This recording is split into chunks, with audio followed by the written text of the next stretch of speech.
Good morning. My name is Elaine Sulkin, and I'm the publisher CEO of ParentMap. Thank you so much for joining us for our Puget Sound Preschool Preview and Parent Ed Talk, When Tried and True Tactics Fail, a playbook for positive discipline with the great Julietta Skoog. We're so happy to have her.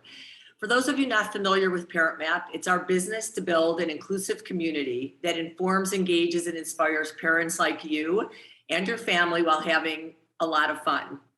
We're all extremely focused on how better to serve families, and being the parents and publishers that we are, we never settle for the status quo.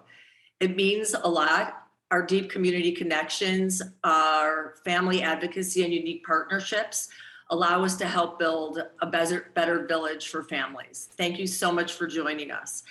Before we actually begin, I want to cover a few housekeeping items. First of all, the webinar today will be recorded and republished for educational and promotional usage. And we will upload the recording to the Puget Sound Preschool Preview event, which will be accessible to view even after the event is concluded. We also invite you to please use your Q&A at the bottom of your Zoom to ask questions, which we will do at the end of the talk. And after this webinar concludes, we hope that you'll join the Preschool Preview Resource Fair and breakout sessions, where there are over 45 preschool and childcare programs and a wide range of resources from across the Puget Sound area. So amazing number of resources for you to look into in preschools. So Julietta is certified positive discipline advanced trainer, leveraged her education for more than 20 years of experience as a school psychologist and counselor to co-found, along with Alanna Beebe, Sproutable, which provides education support and positive discipline know-how to aid parents in raising great kids who grow up to be remarkable adults. She draws from her real-life practical experience working with thousands of students with a variety of needs and her own 3 children to parent coaching, bringing a unique ability to translate research, child development, and positive discipline principles to everyday parenting solutions. Welcome, Julietta. Thank you, Elaine. Thank you so much for having me. I'm so excited to be here. I'm so excited to share some practical tips and tools. Should we jump in? Okay, so welcome, welcome everyone. I'm gonna go ahead and share my screen here and jump right in. So let's begin by talking about, let's go full screen here. Let's begin by talking about what, just all things positive discipline. Let's talk about what positive discipline is not. So positive discipline is not about being so nice that your kids will think, okay, wow, I'm gonna go ahead and just be super obedient since you are such a great parent. It's not permissive parenting.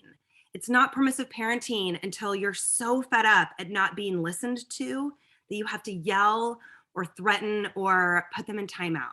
You know, positive discipline is really about teaching. Discipline comes from the Latin root disciplinare, which means to teach. So it's about embracing challenges to teach social and emotional life skills through relationships, using connection and firmness. So the positive part of positive discipline simply means that we're connected. We're thinking about our impact long term. It's not this short term response here. So I get a lot of parents in my classes and my coaching that say nothing works, okay? They say, I've literally tried everything. And what they mean by that is this quote unquote tried and true. They say, I've tried bribing, I've tried threatening to take things away, I've tried counting to 3, I've tried asking nicely and then until I have to yell, I've tried timeout. And they say nothing works, you know, or it works really temporarily and then the same behavior keeps coming up again. And this is because those standbys might work short term, you know, because human beings are socially wired.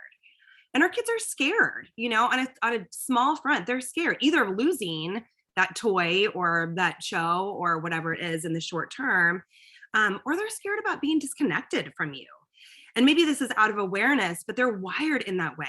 They're socially wired in that way to be scared about being disconnected about the things that they care about. And so they do stop short term, but then the behavior comes right back around again because we've missed that opportunity to teach and to grow their brains and to grow that emotional intelligence. So positive discipline really means responding to our children in a mutually respectful way. And when I say mutually respectful, I mean, this is respectful for us too. This is where it's not permissive. This is about respecting ourselves as parents as well. So it's about teaching those social and emotional life skills and inviting children to discover how capable they truly are. So again, I'll keep coming back to this. It's about being connected and firm at the same time. And so connection is saying, I see you, right? It's verbally, it's non-verbally. I see you. I love you. You are enough. I understand that you're developing and learning, and you have a different perspective and a biological drive. So with our preschoolers, they literally have a different brain development than us, right? I know this is Captain Obvious, but they're in a different stage of development. So it's really about this connection to their little spirit, their brain development that needs play. It needs that connection. It means finding that fun and having that spark so you can really connect through that deep relationship. It's deeper than just attention. Okay. And it's understanding that they are in this part of the brain that really is looking at the world from a different place. They see the world, they see the environment, they see us in a different way than we do. Okay. And then there's the firmness. People forget this about positive discipline. Firmness is what needs to happen for everyone to share space and coexist respectfully.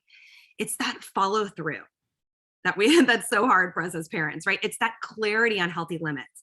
It's that consistency. It's not meanness. You can be firm and connected at the same time. Okay.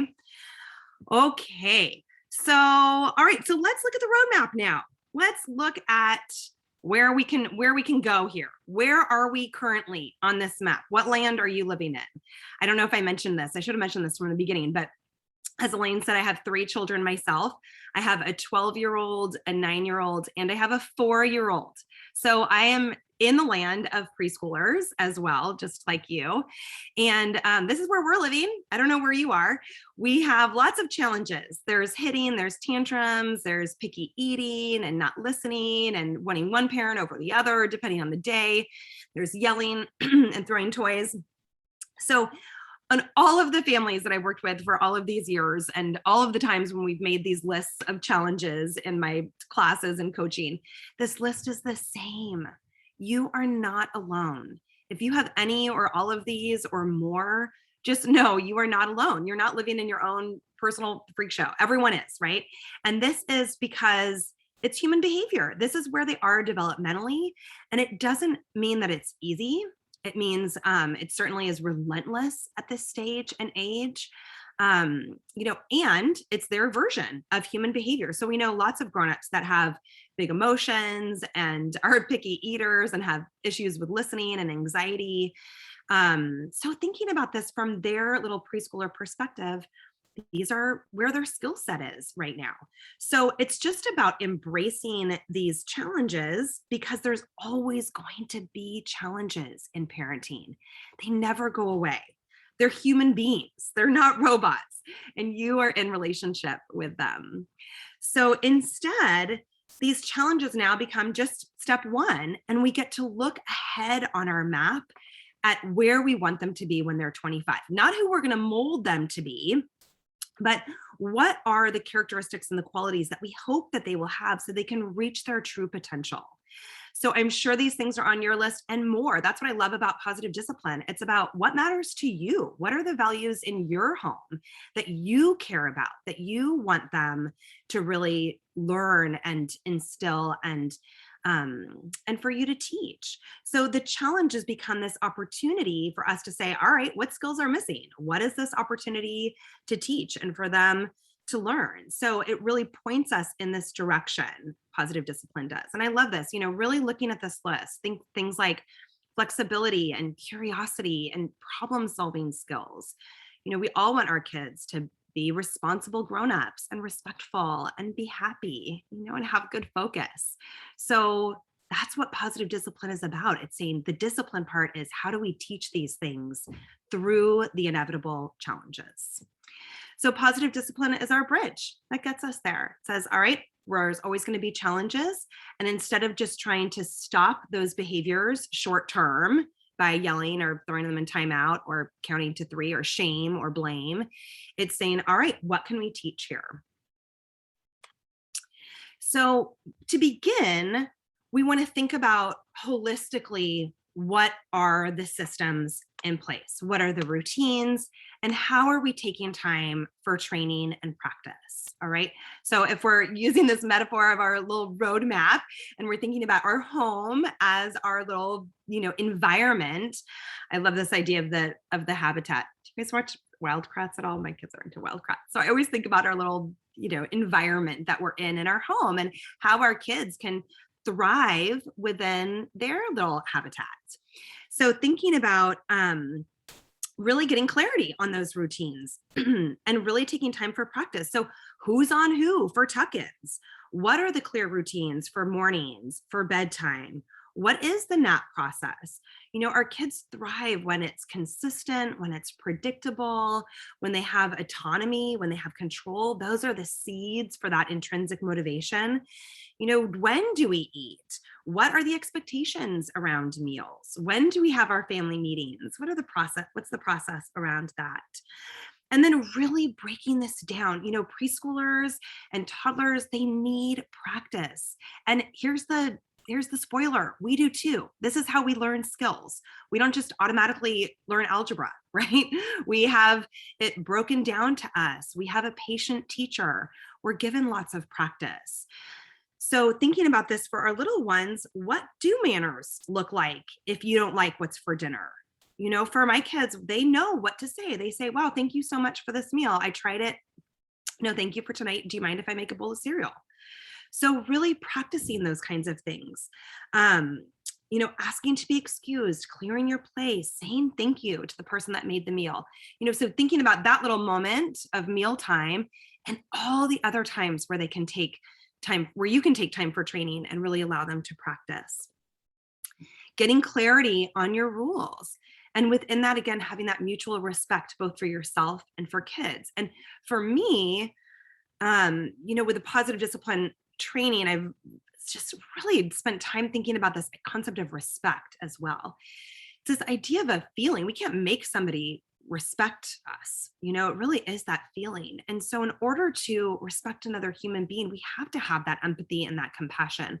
So for us as grownups and parents, we really have to be able to understand that their world too.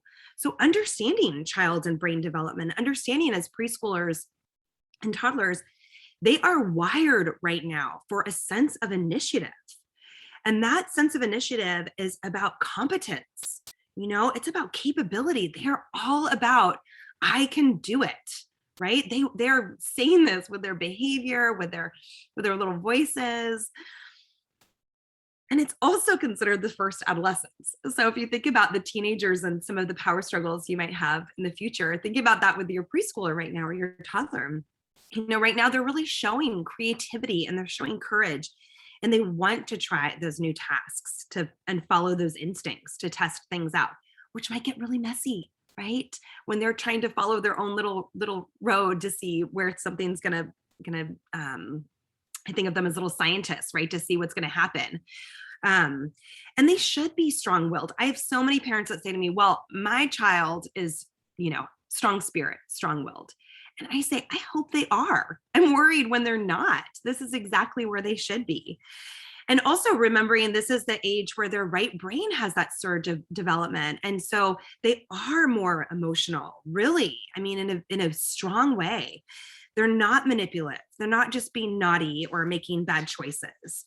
So, really just embracing that. I know when my oldest, who's now 12, first turned 3 and 4, and the intensity of the tantrums and the emotions got bigger. I remember thinking like, yay, we're here. We're at the new stage of development. How awesome. It wasn't about me. I let go of that ego part and just thought, wow, her brain is exploding right now. How exciting. So in this way, we embrace that we all in our family have big emotions, and that there is a safe place for us to regulate, that we can, all feelings are okay. It's not okay to hurt others or ourselves, but we all practice healthy coping skills. And in this way, for grownups as well, this is a place where you can model and you can teach how to take responsibility, how to make repair, and how to have a redo with each other. That's how we grow. Okay. And then I'll loop back once again to family meetings, my favorite. All right. So within this healthy habitat, when we've got all those systems, it really creates safety and it creates trust. They know they're going to get the same parent no matter what. And parenting is messy, as we all know. It's real life. Okay. So we're human. We are not perfect. In fact, it's great when we're not, because then we get to model how we learn from mistakes, how we grow from mistakes. Again, how we can model to say, wow, I take responsibility for that. I wish I would have done this differently. Here's the repair that I'd like to make. What do you need? Can we have a redo? Let's do that again. And having that full, role play around that. So, okay, so we've got our roadmap, we've got our systems, we've got all this prevention piece in the way, and we are going to now embrace those challenges. Yay, we're in it. All right, we're in it for the long haul. We're in it for positive discipline, right? It means long term. We're thinking about that human being as a 25-year-old, not just in a quick stop the behavior in the moment. So our new perspective here is really that we're going to celebrate those mistakes. We're going to lean in and say, all right, what skill is missing here for my kiddo? What can I teach? All right. So what can I be modeling? All right, as well. How can I show up, right, in this moment? Okay. So first and foremost, we're going to talk about tools. I have 8 juicy, helpful tools. But first and foremost, I really want you to think about what are they into right now? Okay, so think about your kiddo or kiddos, any ages, and really think about what are they into. Look around. All right. If you are wherever you are, grab a pencil or a mental note, write it down. What makes them light up? Is it trains? Is it trucks, firefighters, or dinosaurs, mermaids, unicorns, cats, PJ Masks, Sound of Music, Raffi? This is key to connecting with preschoolers. All right. So you got it? Okay, so now we're going to add some tools, but I'm going to keep coming back to this. All right, so now let's add our tools. All right, so this is huge. This is life lesson, really, for all human beings. But when we think about for our kiddos, connect and redirect is really important. The connection part is the neuroscience. We're connecting to that right brain to lead them over to their left, more logical brain. We're connecting to that heart and their spirit so that they can see us. And the redirection is not necessarily a distraction, as you get out of those early toddler ages. The redirection is the firmness. This is what we're supposed to be doing right now. That's the strength and the confidence as a parent. So connect and redirect. So maybe you're saying, I know you really want to stay at the park and we need to go home for lunch. Are we going to stomp home like a T-Rex or a brontosaurus? You decide. Okay, so this is the kiddo that's into dinosaurs. So instead, insert what's relevant for your kiddo. Or you're having really fun in the bath, I know, and it's time to start cleaning up your toys. Which toy is going to be the train conductor, and start the cleanup train. So you see that firmness with that redirection. It's like, this is what we're doing. We're cleaning up, we're going home, right? But the connection part is really tapping into that part of their brain that they are living in, that imagination, that world that they're in. Okay. Curiosity is key here. This is tool number 2. So really getting authentic with your voice as a parent. So using what and how questions, and really leaning into that presence with them. Okay. So it's not that you know the answer as you're asking them. So really getting curious. And I use that word because it means that we have to really believe it. So how can we keep the project safe for the next time you work on it? All right, see a bath filled with water. What toys should we put in first to play with? And I don't know if you can hear it in my voice, but the tone, I'm not talking like a baby, I really am talking to them like I would a partner or a colleague. I'm in it with them here, right? So what are we going to do? I'm joining with them like a team. And when we do those how and those what questions, it invites them to think for themselves. They grow their prefrontal cortex in that way. They grow their executive functioning. It becomes their voice for themselves the next time to think for themselves and say, how can I keep this project safe for next time? Or, what toys should I put in? So it guides them into that next action. Okay, find the fun. All right, you're hearing this first. This is going to be my next book because I cannot tell you how important this is for preschoolers, how to find the fun. And this is not just, the kumbaya school counselor in me. It really is about considering their brain development and knowing that kids learn through play. This is how they grow. This is how they engage. This is their office. All right, you've got to find the fun. I know you have it in you. So again, just keep tapping back to that one thing that they're into. You can use it ad nauseum. I'm not kidding. It will never get old. Just keep going back to that one thing. So, and this is so funny. I don't know why this still works all of these years later. I'll just say, okay, I'm going to close my eyes. And when you're dressed, say surprise, and I'll open them and see what you're wearing. And I just sit there and I put my hands over my eyes, take that moment to take a deep breath for myself. And it's like, they just get dressed right away. Or come on, let's march like the Von Trapp children. Come on, Maria, or whatever it is your kids are into. And you just start moving that train. So really find the fun here. Okay, I mentioned routines. And so the tool as a system, and so the tool here in the moment is really around letting routines be the boss. Okay, so again, making this visual. Kids are visual learners. This is very important. I cannot overemphasize this enough. As grownups, this is an executive functioning tool. We have our planners, we have our tools. Kids need it to be visual. All right. And we've got a great video on our YouTube channel at Sproutable. We've got a whole chapter on our online course about routines. So for how to make this, you can start at age 2. In fact, our YouTube is with me and my 2-year-olds making this. So make it visual and then let routines be the boss. This is the tool. So you're just saying, hey, what happens after lunch? Or what's next on your bedtime routine chart? Okay. It's still quiet time for 30 more minutes. Can you push the button to start the timer? That firmness is just, this is what we do. This is part of the routine. And kids feel safe, again, when it's predictable and when it's consistent. Okay, so here's a little version on Find the Fun. And I love this. Jane Nelson, who's the author of the Positive Discipline books, says, do the unexpected. And for me, I use this tool when I can really start to feel myself getting resentful, or I feel like in that moment, like, oh my gosh, I've tried everything, or like starting to get so frustrated, or I'm in a little bit of this power struggle loop. I think do the unexpected right now, shake it up. And Jane Nelson always says, when we do the unexpected, or when kids are surprised, then they have to choose a different behavior. So I might just say, okay, magic spell wearing off, quick, we got to leave before it's all gone. Or I might say, I'm going to sprinkle some little magic dust on you. It's going to make you go so fast. A couple of years ago, pre-pandemic, when I would try to get all 3 kids out of the house before, or like at 7:30, get them to 3 different schools. At 7:25, our timer would go off, and even if it was just sort of like a rushed morning, or we weren't really feeling connected, no matter what, when that timer would go off, I would say, escape the jungle, the tigers are chasing us, or are we the tigers chasing? And it just kind of changed up the energy. So do the unexpected. Okay. The next tool, and again, I know you've heard this in different capacities, but remembering that that when we validate feelings, it isn't just to give them this sense of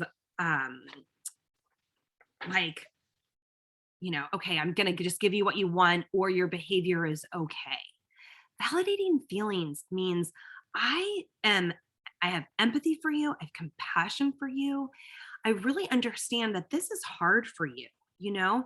And the neuroscience behind it is that it changes their amygdala, which is in that limbic region, it's in that emotional epicenter of their brain. And it makes their brain feel safe. It allows their brain to regulate faster. Okay. It engages that prefrontal cortex and allows them to move through their feelings and get to a place of capacity to solve the problem. So letting them know, yeah, it is hard to go inside when you're having so much fun. Yeah, okay, let's wave goodbye to the trees and tell them you'll be back again soon. Bye, trees, bye, birds. That's not saying, well, God, we had so much fun and now you're having to throw in a fit. Really engaging with them, but you're being firm. You're not giving them it. You're not giving in either. We're saying that really did hurt when you fell. Ouch, that was scary. Instead of saying, oh, you're fine, brush it off. So really validate those feelings that it allows them to really re-engage with their brain. Okay, so here's another tool that I think is really underused or misused sometimes. It's called using a transition item, right? Which is probably how you've seen it or read it before, but use it either as physically or as part of a conversation here. So thinking about something that they can either bring with them to that next step in the routine to either ease the transition. And so maybe it's physically, maybe it's like, okay, oh, you're having so much fun. Bring that Lego with us to the stroller, or tell me more about that story when we walk. I really want to hear about it. Or, okay, let's pick our stuffy for the night that's going to be your little routine buddy, and we'll carry it with us and it's going to watch you while you brush your teeth and take a bath and put your jammies on. And honestly, this is helpful for me with my older kids too, where I say, okay, I want to keep hearing about that. Walk with me to the laundry room. So just thinking about that, if you were in a coffee shop and having a muffin, and all of a sudden they're like, the store is closing, lights out, you would want to bring that muffin with you, put it in a bag, carry it with you. Kids do too. So often we're interrupting them. We think we're on our natural timeline, but we're not on their timeline. And so give them that grace. That's that mutual respect. And also for their own safety, emotional safety, to allow them to carry it with them to the next piece. Okay. Our last tool, I think this is our last one, is called Check for Understanding. And this for me is a really, again, underrated tool, because I feel like parents make so many assumptions. We make so many assumptions for our kids. So after taking time for training, checking in, saying, okay, what's the rule about markers? Before we just dive in with, all right, that's it, I'm taking them away. Or what are you doing? Why are you bringing that cup with you? Just saying what's the rule? Or, hey, what's supposed to be happening right now? Or what line do you stand behind at the curb? So this example, the little things, I'll have parents say, well, they just run away from me, or they won't hold my hand. And I'll say, well, have you actually taken time for training? We go out for a walk just to practice how close you stay with me as a toddler and a young preschooler. We practice stopping at the curb, showing where the line is that we stand behind. We practice just going out for a walk for how to be safe together. Why it's important not to cross the street without holding hands. And then just because we've done that doesn't mean I let my toddler or preschooler run across the street by themselves or go out for a walk by themselves. It's relentless, So then having that opportunity, this is almost doubles up with that curiosity tool of checking in. What line do you stand behind? And again, that allows them to think for themselves, grow their brain, integrate that safetiness or that safety. Okay. And then overarching, so that was our last tool, but just to reiterate, this overarching ability as a parent to teach emotional regulation. We get to do this. This is an opportunity to practice every day for our little ones who, until they're 25, frankly, and their prefrontal cortex is totally wired, they're going to need a lot of practice. So again, creating that space for everyone to feel their feelings, to have those healthy coping skills, and practicing those coping strategies every day. We do ours at nighttime, where we practice a breathing strategy from one of my favorite books, Breathe Like a Bear. You can see this emotion wheel here. You can practice one of those strategies for when they're really upset. I teach the brain in the palm of the hand from our friend and psychiatrist, Dr. Dan Siegel, who I know is a good friend of ParentMap, who's are amazing. They're so amazing. They bring Dr. Siegel to speak as well. So I teach them that physically, and I start this at age 2, that when your brain is here, you're cozy and happy and regulated, and we can solve problems. And when lid is here, this is when we're mad and we're sad and we're scared and we can't solve problems. And we can only solve problems when we're here. So when our lid flips, our only job as parents and kiddos is to get our brain to here. And then we can be safe and we can solve the problems with words, or with, for our little ones, right? Just with a redo, with a practice. So really in your home, teaching a rich feelings vocabulary and really honoring that this is a practice for our little ones. Okay. All right. That was a lot. Everyone still with me? Everyone doing okay? All right. So this is, this is not going to like happen overnight. Obviously, they have to practice. And when we teach emotional regulation and when we create these spaces and practice every day, it doesn't make the tantrums or the big emotions go away. And I want to reiterate that there's still going to be tantrums, okay? But it shortens it and it allows them to move through it. So it's not about distracting, it's about feeling, all right? And I'm going to show you an example of this at the end of this talk. All right, you guys. Okay, so we've embraced challenges. And so now let's put it all together and talk about real life. So I've brought 3 examples, some real life stories here, and let's layer in now these systems and real life tools to some of these examples. So these might be relevant, hopefully some relevant challenges for you. So the first one I want to talk about is separation anxiety. And this was a parent who, I call it the minivan call, because this is a parent in our Sproutable community, and she shared this year had been really tough. I mean, as it was for all of us, that her little one hadn't been in preschool. They had been home due to the pandemic, home with the older siblings. And then suddenly the school was back open. And so they were going to preschool and they were just having a rough time every time at drop off. And we know this often happens for kids for the first, 3 weeks or so. But for this little one, it was going on. It was going on like 10 weeks or so every day. There were these meltdowns. And so she was really struggling. And so when we look at separation anxiety, we can start with these systems. And so thinking about what are the routines that you have in the morning? What are the routines for just setting up for a solid, predictable morning?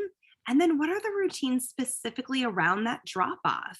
Do you have a special connection of a high five or a special hug or a special song, music that you listen to on the way in the car, or a special stuffy that's with you only in the car, or if you're walking to school, a special game that you play, or like I Spy, or certain markers that you're looking for.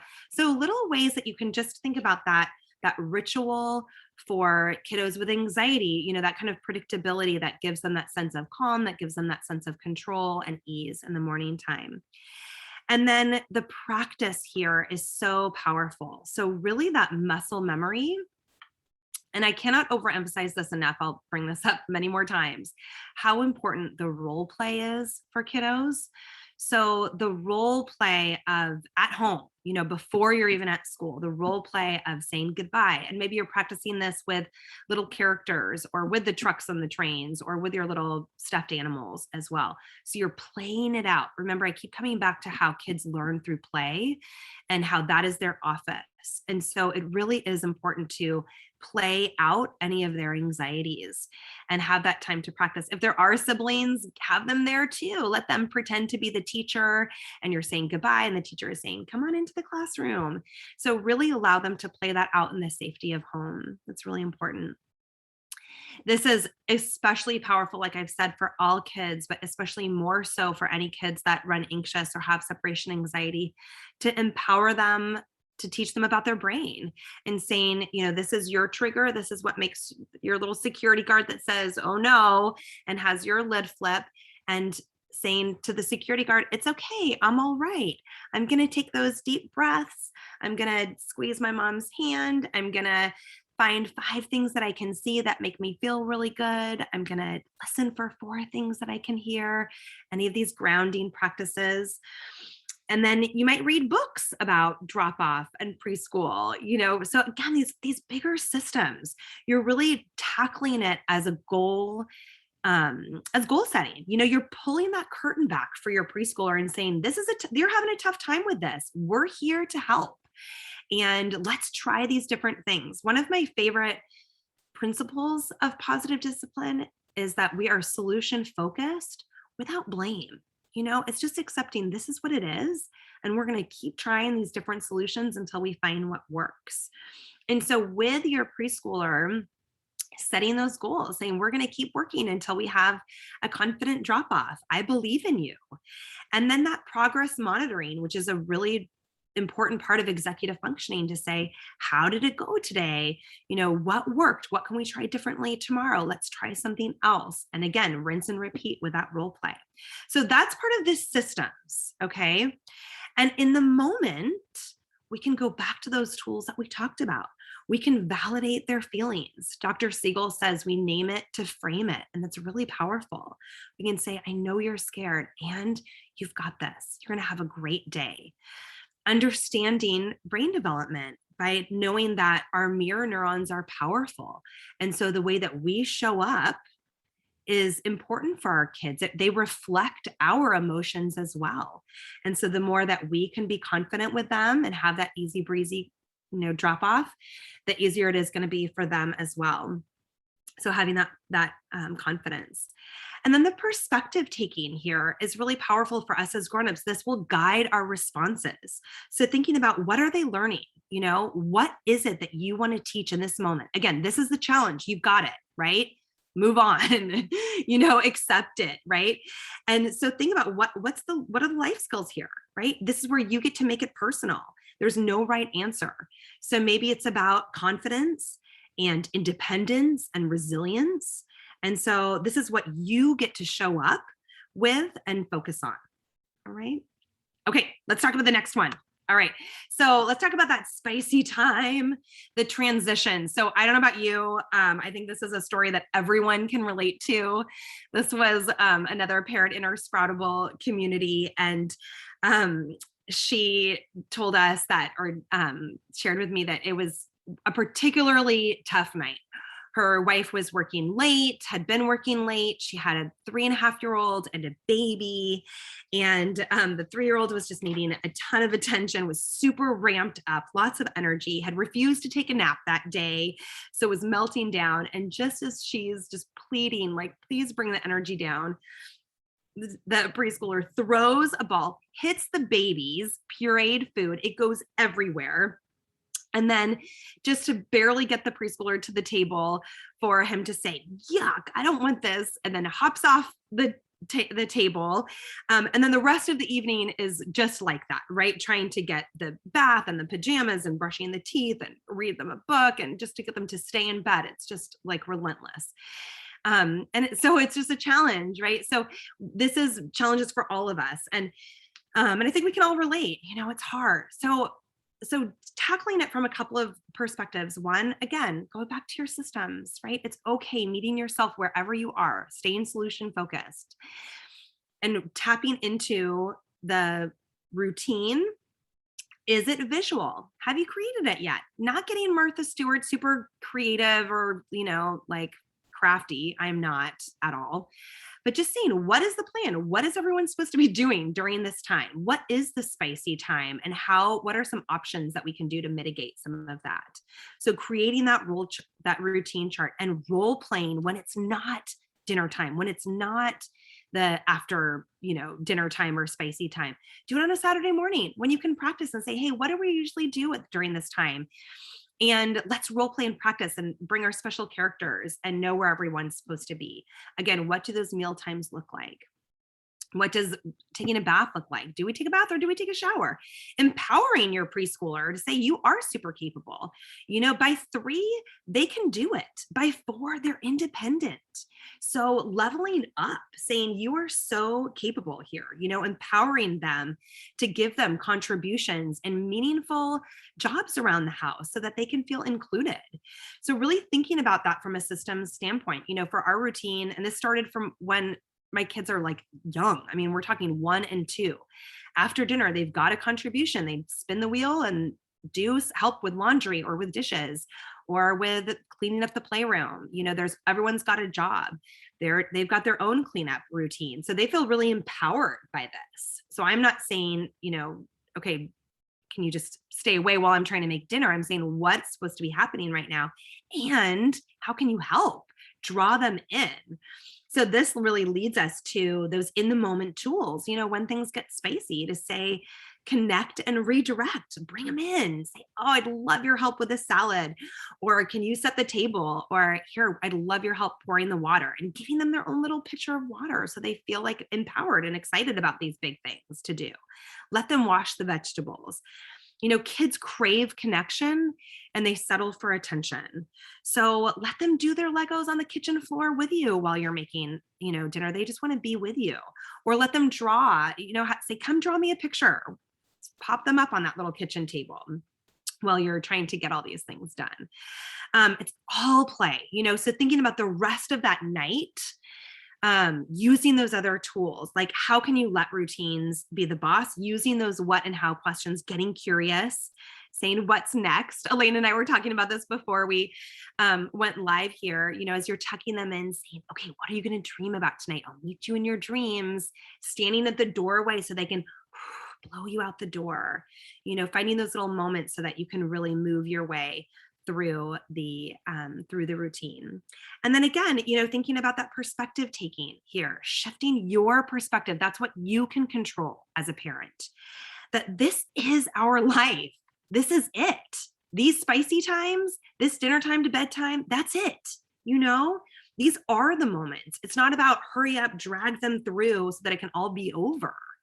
This is our chance to teach that independence and responsibility and capability and problem solving and planning and executive functioning and citizenship and awareness of others. This is a chance to be connected and grow our relationship with them. This is it. Okay. All right. So our last one, again, one for everyone, is all about the big emotions. So I had a parent recently who had 4-year-old twins, and she described one of her twins as naughty and acts up and just has a fit all the time.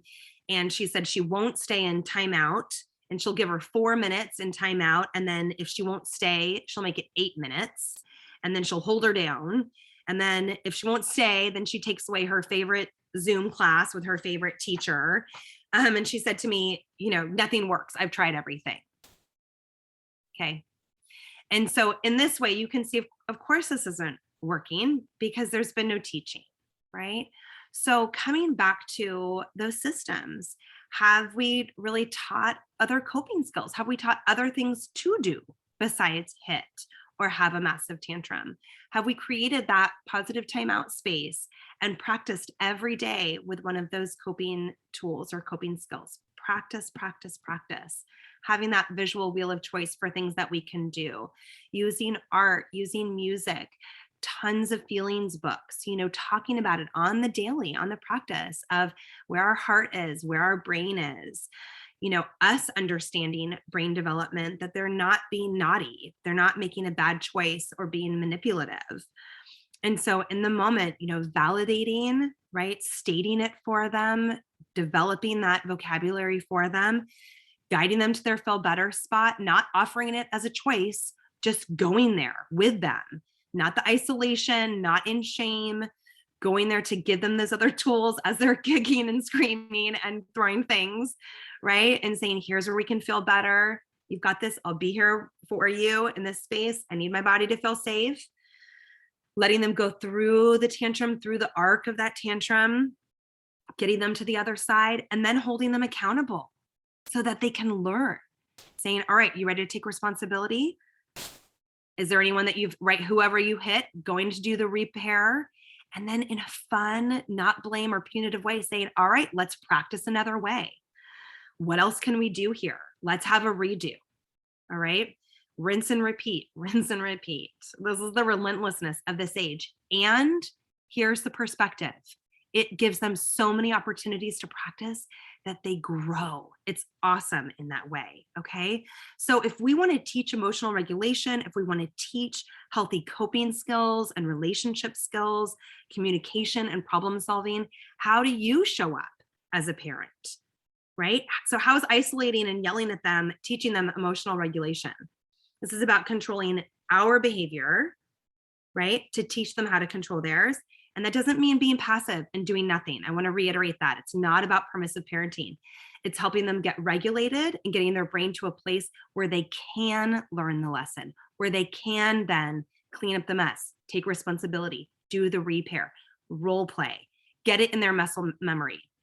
Really, really important. All right. Okay, here we are. Okay, so ultimately, the key is to follow through here, people. All right. It's about that connection and the firmness. We got to commit, right? That's the confidence as a parent. We're going to commit, make that decision, let go of the wiggle room. So if it's time to go, start putting on your own shoes, right? Move to the door. Using examples from my stories, with separation anxiety, it's about committing that you're going to practice this every day, right? You're going to commit to the confident drop off. With that bedtime routine that I talked about, it's committing to what's next. What do we do? What are we supposed to be doing? Committing that it's time to brush teeth, committing that it's cleanup time, committing that we're sitting at the table, right? It's that commitment. With the tantrums and the hitting, it's about committing, as a parent, that we regulate first, then we take responsibility, we repair, we do the redo. And it's tough. So, when one response doesn't work, find other doors, avoid those bribes and threats, right? That's not going to be effective. Find the other doors, right? Instead of repeating the same thing over and over again, keep trying different ways in. So go back to that list of 8 tools that I talked about. Try something new, connect and redirect, use those curiosity questions, find the fun, use humor, right? Lean on the routines, validate the feelings, use those comfort items, check for understanding. Okay. And stop walking on eggshells. I cannot tell you how many parents say to me, sometimes I just don't want to, I get paralyzed because I'm so afraid of the blow up. You know what? This is what they're supposed to do. They're not going to learn at all. They're not going to grow unless we stop walking on eggshells and we meet them, right? We meet them so we can teach them. Okay. All right. So, hey, let's get comfortable, let's get comfortable with the big emotions, the big feelings. Let's have faith they can handle the disappointment, and let's teach them how to now so that they learn how to when they are those teenagers and those grown-ups. And, leaning on those tools that can invite the cooperation through connection grows our relationship, right? When we follow through with what we say we're going to do and what's needed in the moment, we're building that sense of safety and that trust and that consistency so they know what's expected and how we're going to respond, right? That same parent, all right? And then we can start to focus on those skills of responsibility and independence and work ethic and empathy to brainstorm those solutions to move through our routines and our transitions with ease. Okay, so do you want to see an example of this? I would love to share this video. So at Sproutable, we have lots of videos that are part of our whole online self-demand or self-paced on-demand course. We also have a free YouTube channel as well. So this video is actually of me and my daughter. So she was had just turned 3, and just a little setup here. I reference her positive timeout space as you'll hear me say, do you want the box or the bed? So she literally had this cardboard box that her sister had helped her make as that was her little space. But in the video, you'll see she chooses her bed.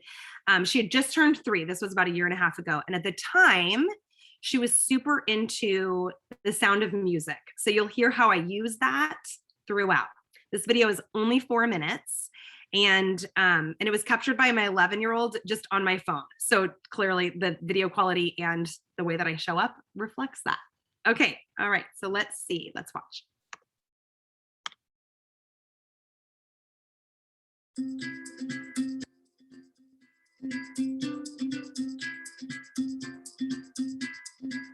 about why you're so sad.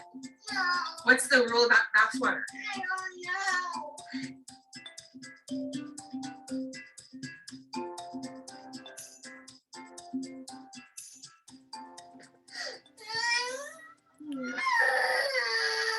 Do you want to go to your feel better spot? Yeah.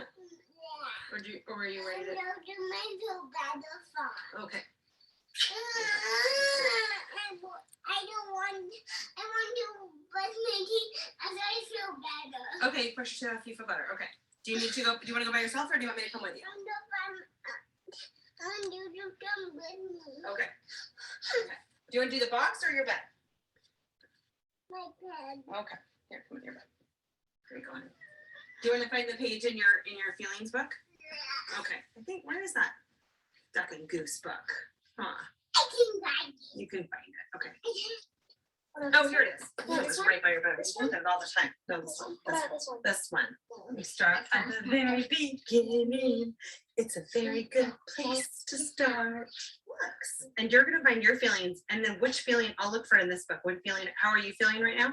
That. Sad. Okay, I'll look for sad in this book. And I'm gonna put that in there. Okay. I think it's this. I found it. You found it.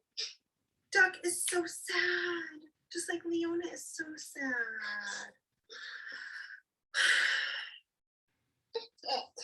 But my heart doesn't stay sad. Like springtime after winter, the sun comes out again. My heart grows tall. This is when my heart is hopeful. Do you feel hopeful? No. No. You still sad? Yeah. Okay. It says, my heart can feel so many feelings and yours can too. Today my heart is proud. How does your heart feel? Proud. Proud? Yeah. You feel proud. I am Leona. I am there. Okay. I'm ready to be Maria and brush your teeth. Who are you going to be when we brush your teeth? You brush your teeth. Brush your teeth. When you wake up in Do you think it's Brigitte too, and you or Marta? Leona, who's in your mouth? Don't need it. How are you feeling now? Happy. You are? So you were so sad and now you're happy. What helped? It's really good. The feeling books helped you feel better? Yeah. Yeah. You ready to talk about why you were so sad? Yeah. What happened No. to your back? No. Okay, we don't have to talk about it. It's okay. When I go to 9 years old. You want to talk about it when we go to 9-9? Oh, or you just mean like you're over it. You just want to move on. I just mean if you wanted to talk about it. If you needed like clarification on the rule about water. I do. Okay. Do you want me to go first or do you want to go I first? do. Okay. So the rule is that water stays in the bathtub. And we've talked about that a lot. So what happens when water comes out of the bathtub or when you pour water out of the bathtub? What happens? I don't know. So when water comes out of the bathtub, if you're pouring out of the bathtub, then that means bath time's over. Because the rule is that water stays in the bathtub. Okay? So what's the rule about this? No! Oh, you need your sleeves. Got it. Okay. So what's the rule about water in the bathtub? Stay in. It stays in. Should we practice that tomorrow? Let's do it. Okay. All right. So now are you Brigitte and am I Maria? Or should I be the cat? Are we gonna do long books or short books? Short books. Yes. Let's do short books. All right. I'll be the leader. You be the caboose. I'll meet you in there. Say chugga chugga chugga. Tada, tada, tada. Come meet me.